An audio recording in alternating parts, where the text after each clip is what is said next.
serez d'accord avec moi qu'il y a plusieurs variétés de fruits. Mais cela vient de la nature du tronc, non? Et nous savons tous que c'est la branche qui porte le fruit. Nous savons aussi que cela vient du fait qu'elle ne fait qu'un avec le tronc.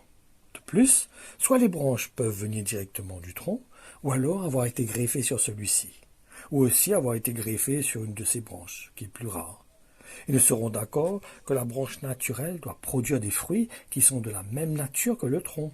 Par contre, pour la branche qui a été greffée, qui remplace donc la branche d'origine, il est possible qu'elle ne produise pas exactement le même fruit, parce qu'elle n'est pas de la même nature. Par contre, le propriétaire de l'arbre qui a effectué une greffe est motivé par le désir de pouvoir cueillir des fruits sur cette branche qu'il a greffée et qui sont meilleurs et plus abondants que ceux de la branche qu'il a coupée. En effet, c'est lui qui a initié cette greffe. Et ce à quoi il aspire, c'est qu'elle produise un fruit qui soit agréable à manger. En conséquence, faisons attention de penser qu'il n'est pas obligatoire pour celui-ci, cette branche qui a été greffée, de porter de bons fruits. En effet, dans Matthieu au chapitre 7 au verset 19, il nous est dit « Tout arbre qui ne produit pas de bons fruits est coupé puis jeté au feu ». Dans le naturel, les greffes se font régulièrement. Le but étant que la branche qui a été greffée puisse donner un meilleur fruit. Et la finalité, c'est que les fruits qu'elle produit soient plus rentables pour le propriétaire. Lorsque nous sommes greffés à Jésus-Christ, Dieu attend de nous que les fruits que nous portions soient meilleurs que ce que nous produisions avant. Nous ne nous trompons pas, ne soyons pas séduits par des messages qui sont faux, qui détournent le message pur de Jésus-Christ. Par contre, étant donné que nous ne sommes pas une branche naturelle, nous pouvons avoir des difficultés, par contre, c'est vrai, à produire exactement les mêmes fruits que la branche naturelle. Mais malgré tout, le fruit doit être meilleur que celui de la branche que nous avons remplacée, non? Autrement, quel est le but? Quel en serait le but? Donc, le plus important, c'est que le fruit que nous produisons plaise au propriétaire de l'arbre. Et la façon de connaître s'il plaît à Dieu, c'est de s'assurer qu'il ne soit pas en discordance avec les enseignements qui se trouvent dans l'Évangile. Et surtout, nous devons être attentifs au témoignage que le Saint-Esprit met dans notre cœur. En effet, c'est lui qui nous transmet les sentiments que Dieu porte à notre égard. Par exemple, il peut nous faire ressentir qu'il est attristé par une de nos attitudes. De plus, n'oublions pas que cette grâce a la sève que la branche peut porter des fruits. En conséquence, il est nécessaire de porter une attention particulière au témoignage que le Saint-Esprit met dans notre cœur. Dernier point, la branche qui est greffée aura beaucoup d'efforts à faire pour s'unir avec le tronc, parce qu'elle ne doit plus faire qu'un avec lui. Donc ce qui peut être difficile, c'est d'accepter ce changement radical qui a consisté à être séparé de notre tronc naturel. C'est que ça peut être compréhensif. Cela me fait penser à la femme de Lot, qui a été changée en statue de sel, parce qu'elle a regretté de quitter Sodome, sans oublier aussi le parcours du peuple hébreu entre l'Égypte et Canaan, où la parole de Dieu nous dit que beaucoup d'entre eux qui avaient contesté les décisions de Dieu sont morts en cours de route.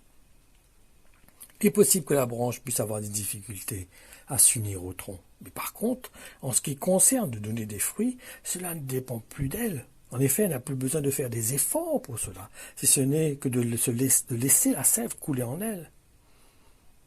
Même si, comme je vous l'ai déjà exprimé, il peut arriver que son fruit ne soit pas exactement comme celui de la branche naturelle. Mais le plus important, c'est que le fruit plaise au propriétaire de l'arbre. Et pour que cela soit possible, la branche doit juste être bien unie avec le tronc.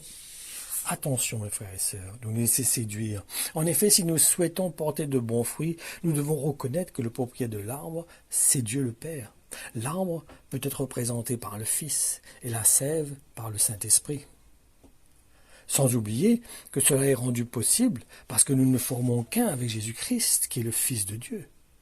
Ne négligeons pas non plus que la liaison entre l'arbre et le tronc doit être maintenue, entretenue. Elle doit rester unie. La sève doit couler librement entre les deux. Il n'y doit y avoir rien qui doit empêcher la sève de couler, de pénétrer la branche. Et pour que cela soit possible, nous devons toujours rester dans les mêmes sentiments qui ont animé Jésus-Christ.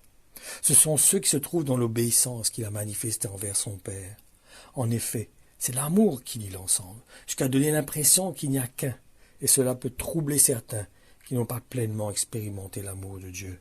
C'est comme l'exemple de l'arbre qui est formé de plusieurs parties, mais qui ne forme qu'un en réalité. Et pourtant, il y a plusieurs parties dans l'arbre. Donc manifestons le même type d'amour qui a animé Jésus-Christ et qui a consisté à donner sa vie par obéissance à son Père. Et ma conclusion, il peut arriver que les fruits que nous manifestons ne soient pas toujours réellement comme ceux qui sont exprimés dans l'Évangile. Mais ce qui compte, c'est s'assurer qu'il soit agréable à Dieu, que notre relation, que notre attitude plaise à Dieu et que nous puissions ressentir que le témoignage du Saint-Esprit en nous n'est pas attristé par notre attitude. Veillons. Veillons au témoignage du Saint-Esprit dans notre cœur.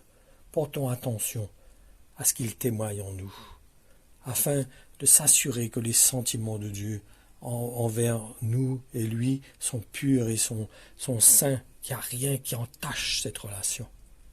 Voilà, soyez bénis frères et sœurs.